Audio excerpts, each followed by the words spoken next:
Assalamualaikum warahmatullahi wabarakatuh. Waalaikumsalam warahmatullahi wabarakatuh. Perkenalkan, nama saya Oki Chandra Supriyadi. Di sini saya akan membawakan simulasi modul perlindungan anak di sesi 11, upaya pencegahan kekerasan dan perlakuan salah pada anak. Di langkah yang kedua, pengertian penelantaran. Nah, ibu-ibu, apakah ibu-ibu semua tahu tentang pengertian penelantaran? Ibu tahu enggak? Enggak. Enggak ya. Nah,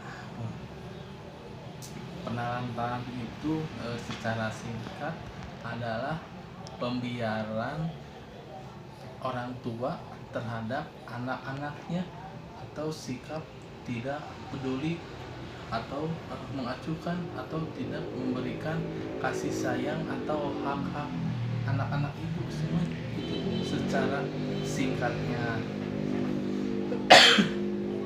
Nah, untuk lebih jelasnya lagi, ibu-ibu agar tahu tentang arti penelantaran, ibu-ibu nanti bisa melihat di kasus Tasripin di lembar kerja 12 ya. Siapa ibu Luis bisa membacakan?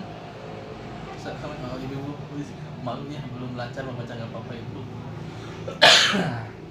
Biar saya Pak Oki saja. Oh iya Pak. Ya ibu, biar saya yang membacakannya. Ini contoh kasus Bu. Kisah Tasripin, bocah 12 tahun yang harus menghidupi ketiga adik-adiknya. Kesian ya. Oke. Jauh di sebuah dusun di Gunung Lurah, Desa Ciromok, Banyumas, Jawa Tengah, Tasripin 12 tahun, bocah tanggung dari dusun pesawahan, harus hidup sendiri dan mencari nafkah untuk menghidupi ketiga adik-adiknya. Ibu-ibu, yang pertama namanya Dandi 9 tahun, Rianti 7 tahun, dan Dario yang masih berusia 5 tahun. Ibu, Tasripin harus bekerja di sawah agar adik-adiknya tetap bisa makan di rumah bilik kayu dengan luas 5x7 meter persegi dengan satu ruang kamar luas 3x3 meter persegi dan sebuah dapur dengan tungku kayu bakar serta isi perabotan yang sangat sederhana, dan hanya terdapat 2 buah kursi panjang dan 1 meja beralaskan lantai semen yang sudah pecah. Hidup 4 bocah sebatang kara. Ayah mereka pergi bekerja di Kalimantan bersama kakak tertuanya, sementara ibunya meninggal akibat tertimbun longsor saat sedang mencari pasir 1 tahun yang lalu. Miris sekali ibu ya. Mana karunya punya. Kini bocah-bocah tersebut harus hidup sebatang kara dan tidur dalam satu kamar dengan kasur dan bantal yang sudah tampak lusuh dengan ditutupi matras.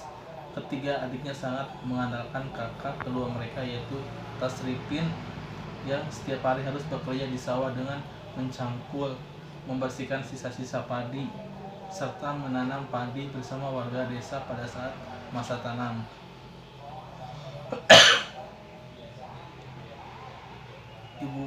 Ibu sudah meninggal dan bapak bekerja di Kalimantan bersama kakak, kata Tasripin. Hampir setiap hari Tasripin harus pergi ke sawah untuk mencari uang demi menghidupi ketiga adik-adiknya.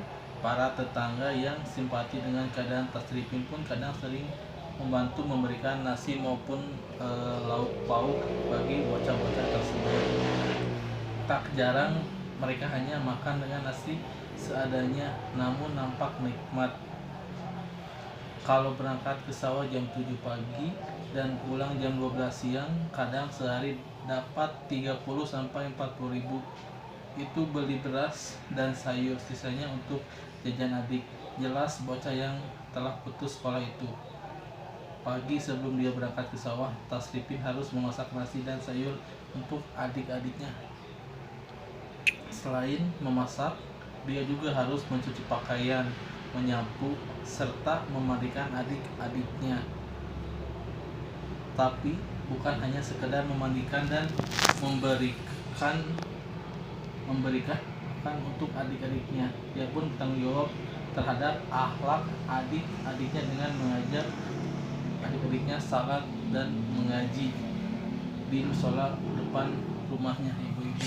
Oh, kasihan. Kasihannya itu kisah Tasripin.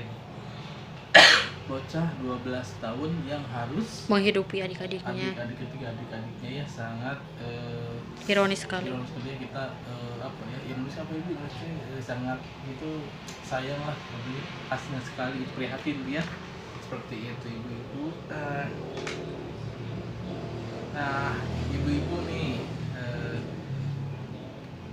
tadi yang apa yang harus atau apa pekerjaan yang Tasripin harus kerjakan ibu-ibu, siapa yang tahu? Saya, Pak. Iya ibu Ais. Iya, Tasripin itu harus menghidupi ketiga adiknya dengan harus menanam padi di sawah, harus mencakul di sawah kayak gitu. Betul sekali ya, Tasripin dengan usia yang baru 12 tahun harus bekerja mencangkul, menanam padi seperti itu ya, membersihkan sisa padi bersama warga desa. Menurut ibu-ibu semua nih, dengan usia Tasripin yang baru 12 tahun, layakkah dengan pekerjaan tersebut ibu-ibu? Tidak, Pak. Tidak ya, seharusnya di usia 12 tahun itu seharusnya Tasripin ini masih sekolah, mungkin kelas 6 atau kelas 1 SMP. Iya. Dan mendapatkan kasih sayang dari kedua orang tuanya ya, dan bisa bermain dengan teman-temannya seperti itu ibu-ibu. Jika melihat keadaan seperti itu, menurut ibu-ibu nih, apa yang harus dilakukan seharusnya oleh ayah atau kerabat Tasripin? Menurut ibu-ibu gimana? Ya harusnya mah kudu nama merenan si seorang ayah tuh ngurus gitu, merenya ka budak-budakna teu ngantep teu nelatarkeun gitunya.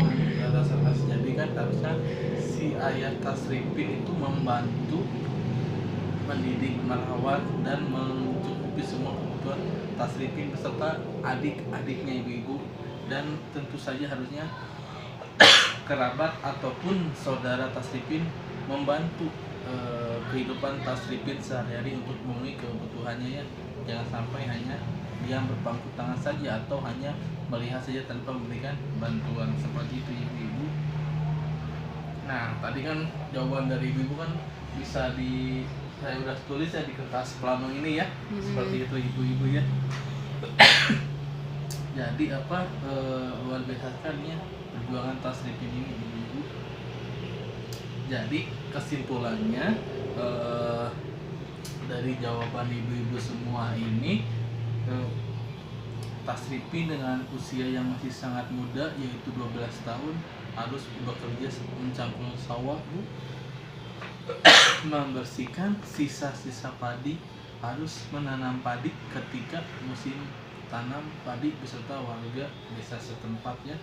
Kemudian sangat tidak layaknya seperti itu, karena usia segitu itu bukan usia untuk bekerja, tapi untuk bersekolah, mendapatkan pendidikan yang layak, dan diberikan kasih sayang oleh orang tuanya dan bermain bersama teman-temannya, seperti itu ibu-ibu.